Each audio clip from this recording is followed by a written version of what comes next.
Good morning. Yes, I'm awake. I was up around 5-ish and just wanted to sit down before Jesus to thank him so much for yesterday, and still want to get my workout in early. So I want to share with you guys what happened yesterday. I'm not going to go into the ins and outs of the road trip because, it had its highs and its lows and, meltdowns and then fine. And so that's not really what I want to talk about. It was emotional yesterday for an entirely different reason. If you watch Insta stories on Instagram, you saw the progression of me waking him up in the morning and my son being good morning, Jess, so excited. It's just a normal day to him, right? Like as a baby, you have no clue what's coming. I can't prepare him. I can't warn him. I can't ease him into a change or a transition. He just has to kind of trust me. And throughout the car ride, I got teary-eyed a bunch of times when he would either do a meltdown or whatever. Not because he was having a meltdown. My son's crying doesn't usually bother me. I just put in my headphones and blast music and just push through as long as he's fed and diapers changed and whatever. But why I got teary-eyed was because I have been in his shoes as an adult. Luca has no idea what's coming every day. None. He wakes up and he just assumes that the day will go similar to the day before, but he has no idea what's going to happen. I woke up yesterday morning knowing the obstacles that we were going to hit together that day, knowing how long that day was going to be, knowing that our eating and our everything was going to change. He had no clue. All he could do was trust to me as his mom that I was not going to do anything to hurt him, that I wasn't going to do anything that could put him in danger. That's all he could really kind of hold on to. Now, of course, even as a baby, he couldn't really hold on to that very well. And so during the car ride, God was just like, you think you know what's going to happen every day, Karen, but you don't. You don't. Guys, we live this world thinking that we know what's going to happen every day. We plan things. We plan ahead. We live like there will never be anything that throws a curveball into our lives. And I'm not saying don't plan. I'm a planner. That's not what I'm talking about. What I'm talking about is living every day thinking that we are gods and we have authority and nothing can touch us because we're in control. We have a much higher power who has the pen to our story. Nothing happens to us without it passing through his hands first. And sometimes he puts interruptions in our schedule. Sometimes he puts those curveballs. He allows them for a few reasons. Often it's just to get our attention. Usually for me, God throws me a curveball or allows an interruption into my life or a trial or a whatever it is because I'm coasting in my relationship with him. I'm like, oh, we're good, it's fine. And my effort is not the same. Or it's because I get prideful. Every time he does this, there's a very big reason. And so I need to depend on him again. I need to remember who I belong to. And to do that, I need to be uncomfortable. And so that was exactly what happened yesterday. As my son is crying in the back, why are you doing this? Why am I still in this car seat for 8 hours? Where are we going? Where is my bed? Where is my comfort? Where is all of the things I know? Then to bring him to he's never been here, a new place. He knows his grandparents, but not really. He knows them off of FaceTime. He hasn't seen them since December. So these strange people, this strange land, Mom, with some things I know. You brought my toys. Okay, I know those, but nothing is my scent. What are you doing, right? If I could put Luca's thoughts and feelings into words, he would be so confused as to what I'm up to. So sister, listen to me this morning. God often puts us in places and we are kicking and screaming, why? Why am I here? Why are you doing this? Things were going so well when I was in this place.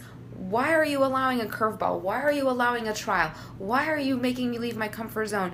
Things were going so well, but we don't know that God is good and he sees everything. Your past, your present, your future. Good morning, Jen.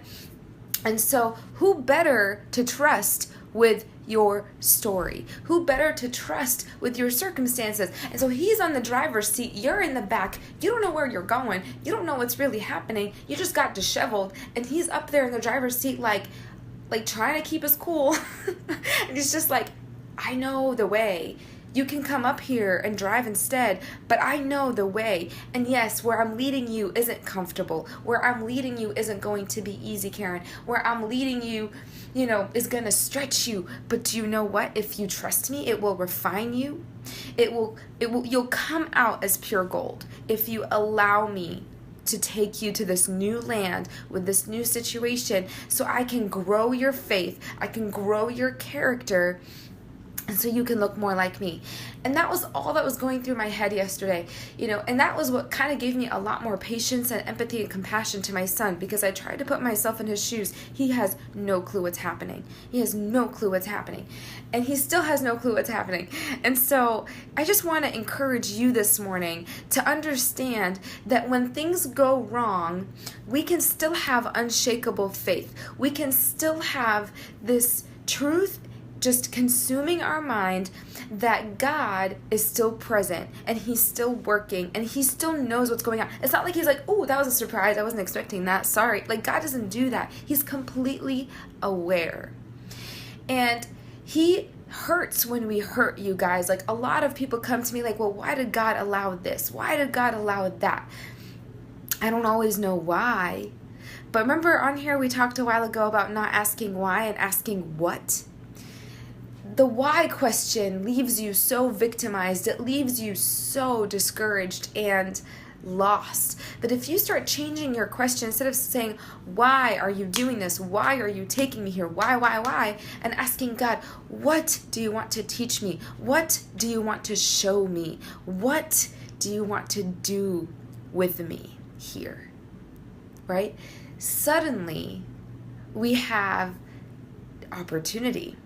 Suddenly, interruptions are not an inconvenience, they are an opportunity to be the hands and feet of Jesus. Do not fool yourself into thinking that you're in this world to live for yourself. That is not why you were created. That was not why you were made in God's image. You were made in his image so that you could live for him. Where is it in Corinthians? I need to whip that out. Or is it Colossians? I'm pretty sure it's Colossians chapter 1. It says we were created by him and for him. For him. I've never gotten a tattoo. I probably will never get a tattoo, but if I could get a tattoo, it would just say those two words, for him. That is the only reason I'm here. So that's what I'm learning from my son. I can't tell you how much this little boy has pushed us closer to Jesus. Every situation, I see God's hand. I see me in my son's shoes. I'm an adult. I can speak, but I still throw tantrums. I still kick and scream and don't understand.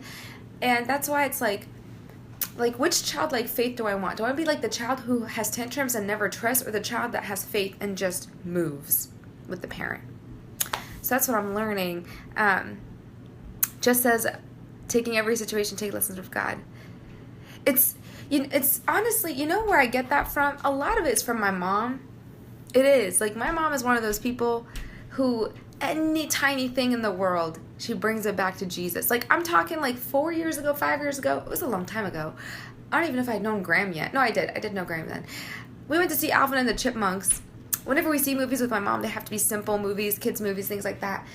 And after the movie, she's like, Karen, when he said this, it brought me back to the Bible. And I'm over here like, Mom, it's Alvin and the Chipmunks. What do you mean you brought it? This is my mom. And so I think growing up with such a mentor and a fearing woman of God who constantly saw God in every part of her life has changed my eyes to do the same. It's amazing the influence we have on our children is, I guess, the biggest thing I can tell you. In the moment, I'm always rolling my eyes at her.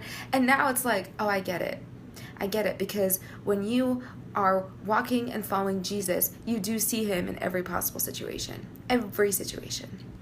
So I need to get my workout in before my kid wakes up, but I just really wanted to hop on here and share this with you guys. Thank you so much for being with me live. Feel free to share this video if you feel that there's content in here that people need to hear this morning. I love you. Happy Wednesday.